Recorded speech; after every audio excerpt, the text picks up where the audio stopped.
memandang wajah Tuhan Allah itu bukan dengan mata zahir.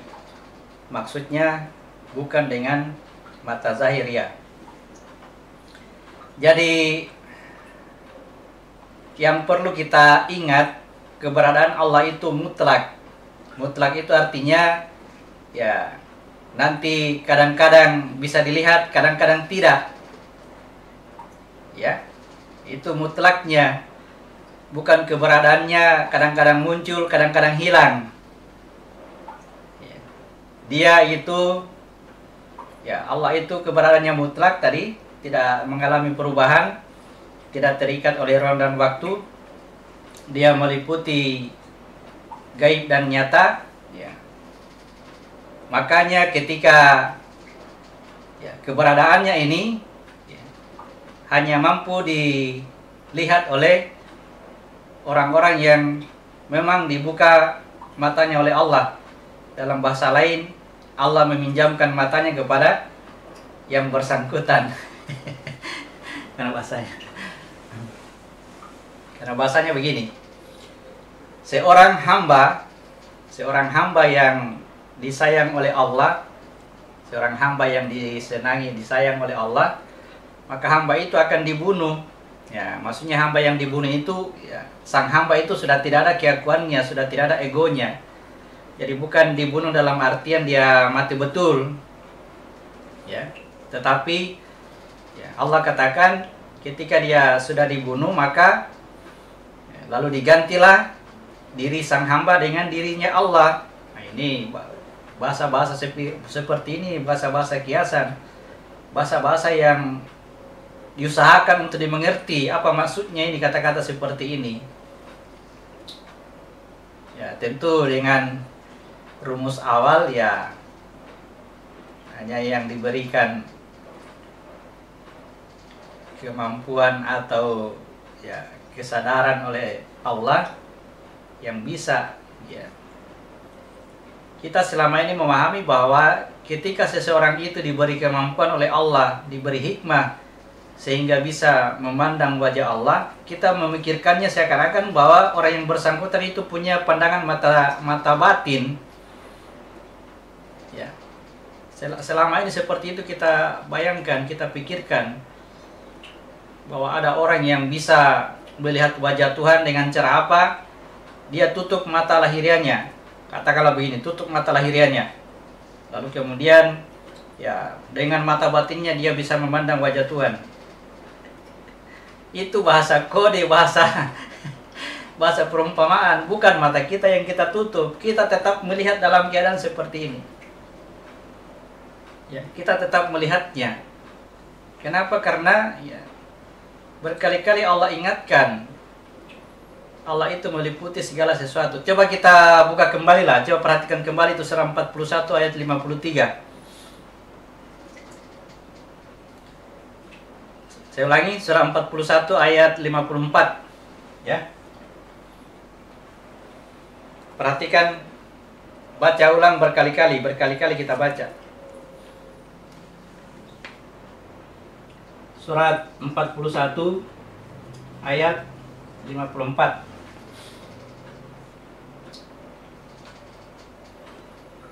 Sudah diperhatikan Pak Budi?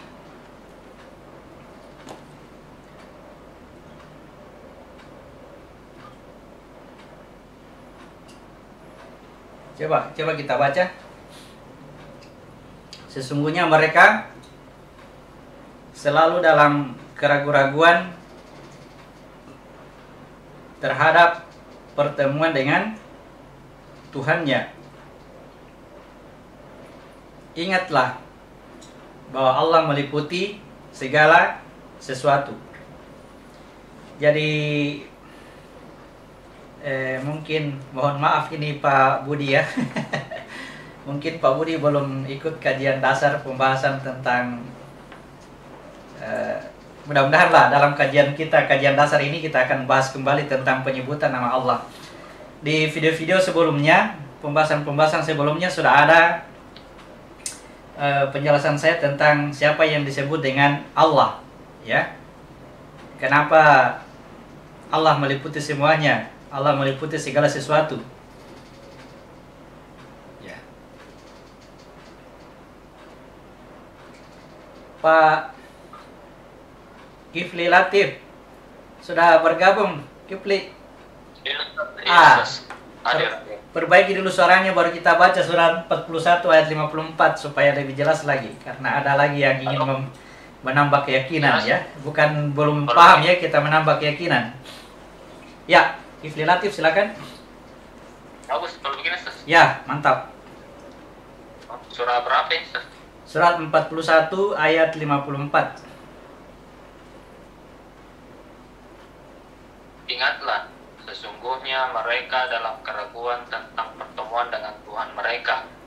Ingatlah, sesungguhnya Dia Maha meliputi segala sesuatu. Ya, jadi perhatikan kata-kata itu, jadi posisikan diri kita itu pada tempat mereka itu ya, bukan orang lain. Kalau kita tempatkan kata mereka itu adalah orang lain, maka kita tidak akan mendapatkan bagian. Kata mereka itu adalah diri kita sendiri, termasuk di dalamnya. Ya. Dalam keraguan-raguan tentang pertemuan dengan Tuhan.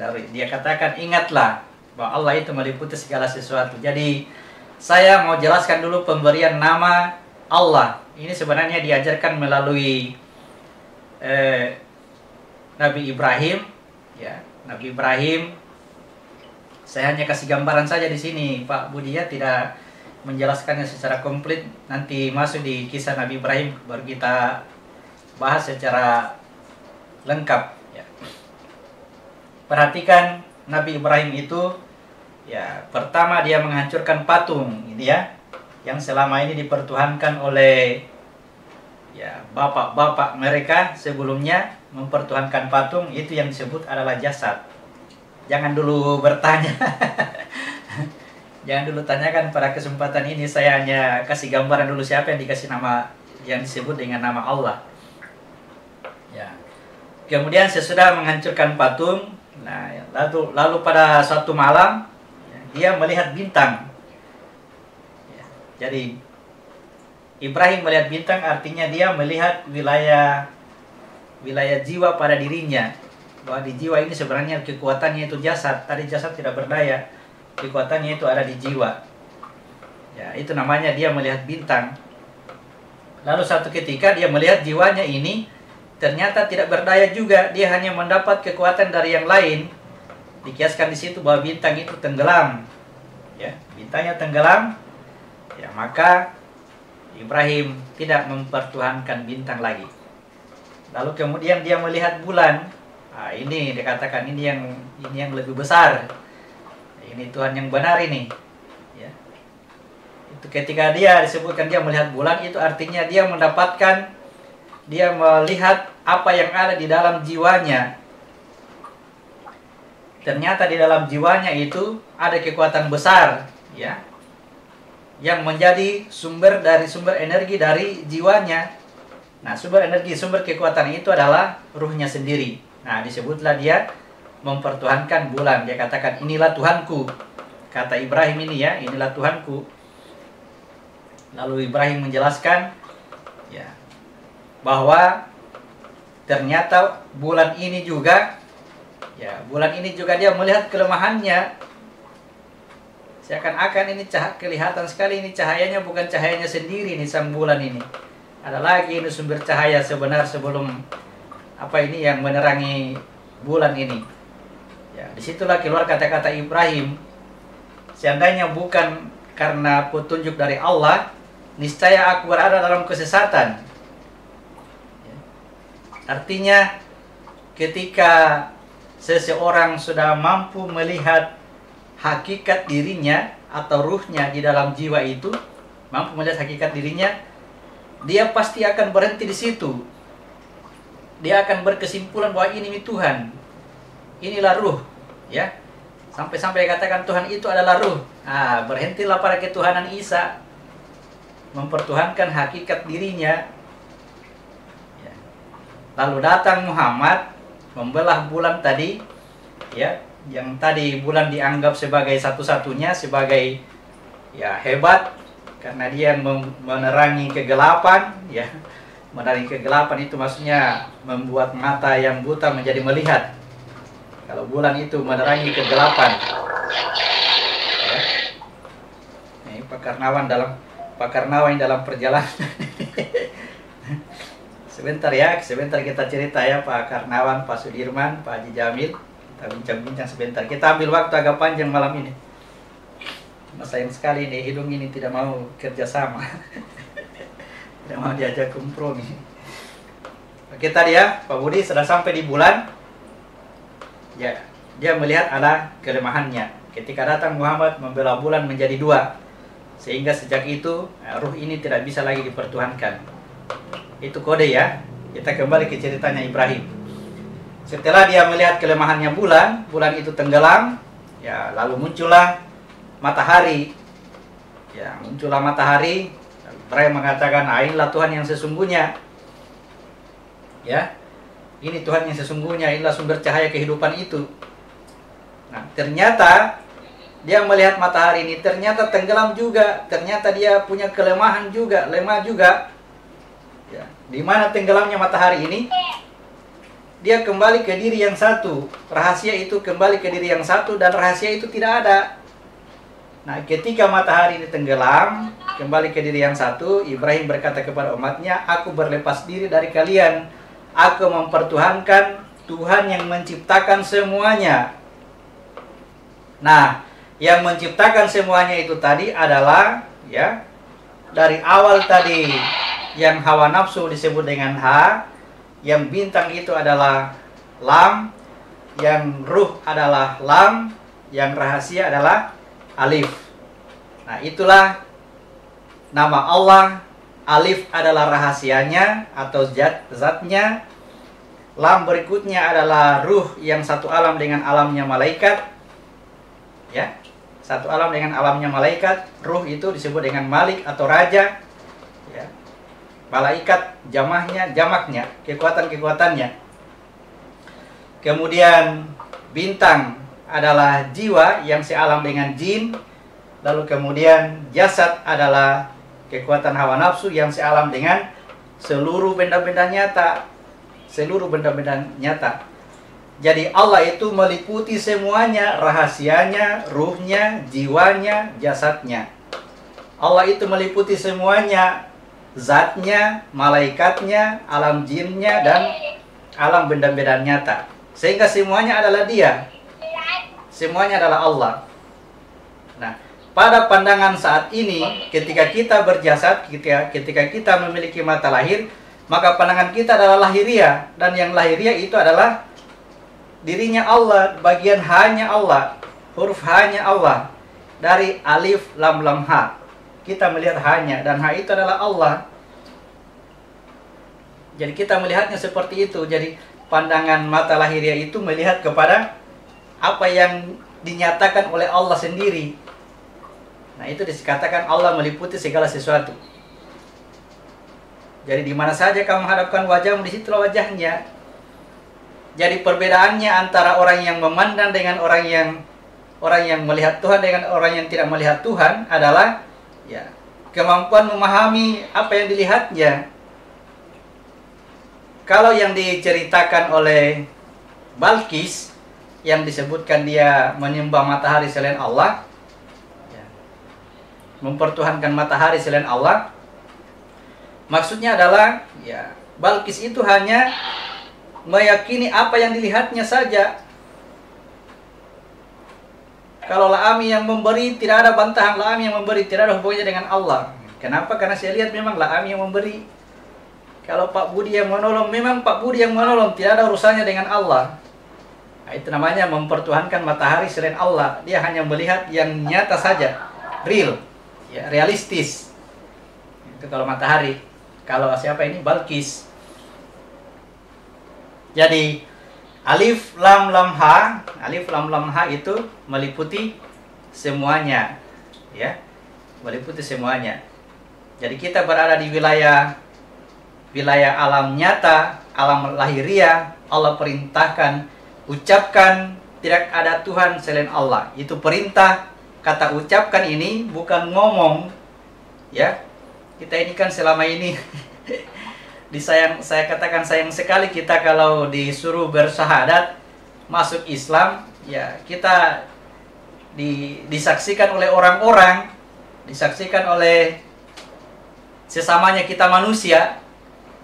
Saksikanlah wahai para manusia sekalian bahwa saya ini akan bersyahadat, akan menyatakan bahwa tiada Tuhan selain Allah. Padahal saksi kita ini ya belum tentu juga menyaksikan hal yang sama. Mereka juga tidak menjamin bahwa mereka ini juga berkeyakinan bahwa tiada Tuhan selain Allah. Itu hanya ucapannya saja. Kalau ucapan ini gampang sekali nih, asyhadu an la ilaha illallah, asyhadu anna muhammadar rasulullah, gampang sekali. Tetapi keyakinan ini sangat dipengaruhi oleh pengetahuan, ya. Di wilayah lahiriah ini Allah turunkan petunjuk Al-Quran, ya. Jadi Allah menjelaskan tentang dirinya melalui petunjuk bahwa ya Allah itu berdiri sendiri, tunggal, ya. Laisa kamitslihi syai'un, tiada sesuatu pun yang serupa dengan Dia. Perhatikan ini, tiada sesuatu pun yang serupa dengan Dia. Kenapa? Karena segala sesuatu itu adalah rupanya. Jadi tidak bisa ada segala sesuatu, tidak bisa ada sesuatu yang menjadi pembanding atas segala sesuatu. Ya. Sama saja kalau saya bahasakan sekarang, la'ami, kita anggap tangan ini sesuatu. Ya. Sesuatu. Apakah sesuatu ini serupa dengan la'ami? Apakah tangan ini serupa dengan la'ami? Tidak bisa, karena la'am ini meliputi semuanya termasuk tangan. Demikianlah Allah tidak akan menyerupai segala tidak ada sesuatu pun yang serupa dengan Allah, memang karena Allah meliputi segala sesuatu. Bisa di apa ya? Dicoba-coba direnungkan, ditafakur, ditadaburkan atau apa? Jadi memandang wajah Allah yang sering disebutkan dalam Al-Quran, misalnya ini surah 41 ayat 54, kita berada dalam keraguan-raguan terhadap perjumpaan dengan Tuhan atau pertemuan dengan Tuhan. Allah ingatkan, ingat Allah itu meliputi segala sesuatu. Nah, jadi perhatikan dulu wilayah zahiriah, wilayah nyata, ya, dengan menggunakan mata penglihatan kita, kita mengatakan saya bersaksi. Bagi orang-orang yang tidak ada matanya, dia bisa merasakan dengan meraba bahwa semua yang dia raba itu adalah tidak ada yang lain selain Allah. Itu dia katakan, aku bersaksi tiada Tuhan selain Allah, meskipun matanya buta, ya. Yang tidak bisa menyatakan hal ini adalah orang-orang yang tidak berakal. Maka terhadap orang yang tidak berakal, dia tidak dimintai tanggung jawab. Tetapi ketika dia berakal, apa yang dia dengar, maka semua yang didengar itu adalah dari Dia, dari Allah. Tidak ada yang lain. Tidak ada yang lain. Ada pertanyaannya Pak Budi, saya coba lihat ke bawah lagi ya. Judulnya takut syirik. Ya, musyrik mempersekutukan Allah dengan yang lain. Justru selama ini sadarilah kita selama ini itu kita mempersekutukan Allah dengan yang lain. Coba kita melihat diri kita. Kita selalu berusaha memposisikan diri sebagai orang yang tidak musyrik. Ya kan? Hal inilah yang menjadikan kita terjebak dalam kemusyrikan. Ya. Karena kita tidak mau menyerupakan Allah itu dengan sesuatu, padahal tanpa sadar kita sudah menyerupakan saat itu juga. Tetapi kalau kita mengetahui bahwa Allah itu meliputi semuanya segala sesuatu ini, tidak ada satupun yang terpisah dari dirinya Allah, meskipun itu sebesar zarah, meskipun sebesar begini, ya. Ya. Tidak ada yang terlepas dari dirinya Allah. Jadi bagaimana bisa Allah mau diserupakan dengan sesuatu, sedangkan sesuatu ini adalah dirinya Allah? Bagaimana bisa tangan ini, bisa lihat ya, bagaimana bisa tangan ini diserupakan dengan la'ami, sedangkan la'ami itu meliputi semuanya termasuk tangan. Lihat saja tangan ini serupakah dengan la'ami? Demikianlah ini kalau kita lihat segala sesuatu yang lain. Kalau kita hanya mengambil parsial dari segala sesuatu ini, itu mustahil akan serupa dengan Tuhan. Kalau kita ambil semuanya, kalau kita ambil semua segala sesuatu ini, maka ingat bahwa Allah itu bukan hanya yang nyata saja, ada gaibnya. Gaibnya itu meliputi wilayahnya alam jin yang tidak mampu dilihat oleh mata manusia. Kemudian di atasnya lagi ada wilayah ruh, wilayah malaikat, ya. Dan yang paling atas itu adalah wilayah ars, wilayah dia bertahta. Disitulah zatnya dia bertahta. Ya. Jadi tugas kita dalam pencarian kita ini adalah bagaimana bisa mengenali Allah mulai dari lahirianya, dari wilayah huruf H, lalu kita mengenalnya dengan mengikuti jejak nama itu dari alif, lam, lam, ha.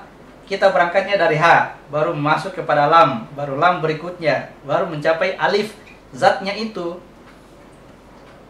Ya. Oke, mulai bersemangat lagi. Judulnya takut syirik. Oh ya, jadi ketahuilah kita sekarang dalam keadaan musyrik, ya. Kalau kita sama dengan hadis Nabi, Pak Budi, saya sampaikan tentang ada hadis Nabi yang mengatakan man yas'al aina Allah faqad kafar. Siapa yang bertanya di mana Allah, maka dia telah kafir. Kadang-kadang kita berpikir bahwa ya saya tidak boleh bertanya, jangan sampai saya kafir. Itu keliru. Ya. Kelirunya adalah sebetulnya posisi kita sekarang ini adalah kafir. Ketika kafir begini, kan kita selalu bertanya, di mana Allah? Bertata di atas arskah atau dia bersama kamu? Di mana saja kamu berada? Di mana Allah? Itu kan sebetulnya kita kafir. Artinya kita terhijab atas Allah. Kita terhijab atas Allah, sedangkan Allah itu tidak punya hijab atas diri kita. Bisa dipahami? Ya. Kita ini berada di wilayah jasad, ya. Kita di wilayah jasad. Karena kita dihijab oleh jasad, maka kita akan merasa bahwa kita berpisah dengan Allah. Ya. Kita berpisah dengan Allah karena ditutupi oleh jasad yang terikat oleh ruang dan waktu. Padahal Allah sendiri tidak pernah terpisah dengan diri kita. Ya. Ma wadda'aka rabbuka wa ma qala. Surat ke 93 ayat 3. Wadduha. Surah Wadduha, ya. Ma wadda'aka rabbuka wa ma qala. Allah tidak pernah meninggalkanmu dan tidak pernah pula benci kepadamu. Jadi kita yang selalu merasa ditinggalkan oleh Allah, kita yang selalu merasa berpisah dengan Allah, ya, kita yang selalu merasa bahwa Allah itu jauh. Bagaimana dengan sebutan bahwa Allah itu bertahta di atas ars? Yang bertahta di atas ars itu adalah Robnya, ya, Rob. Ini yang bertahta di atas ars, tapi itu alifnya, ya, alif, lam, ha. Alifnya di atas ars, lam berikutnya wilayahnya malaikat, lam berikutnya wilayah jin, ha itu wilayahnya alam nyata, alam semesta. Ya. Barang siapa yang mengatakan robnya adalah alif, lam, ha, berarti dia kenal semua. Bukan mengatakan barang siapa yang robnya adalah alif, itu belum kenal secara menyeluruh. Ya, masih bisa disebut sebagai majusi, penyembah api. Berhenti di wilayah ruh, Nasrani, penyembah ruh. Berhenti di wilayah jiwa, Yahudi, penyembah dewa, penyembah kekuatan. Ya. Yang di wilayah H ini kita semua ini penyembah hawa nafsu. Ya. Semua itu adalah wilayahnya Tuhan. Seluruh kekuatan itu adalah wilayahnya Allah. Meskipun hawa nafsu, ya. Karena hawa nafsu itu berada pada posisi nama H dari nama Allah, alif, lam, ha. Yang biasa disebut dengan mempertuhankan batu atau mempertuhankan patung, sama. Yang disebut mempertuhankan batu adalah kezaliman dan kebodohan kita, yang dibahasakan berkepala batu. Kebodohan dan kezaliman kita, ya, disebut penyembah batu. Mengikuti kekuatan hawa nafsu disebut menyembah patung.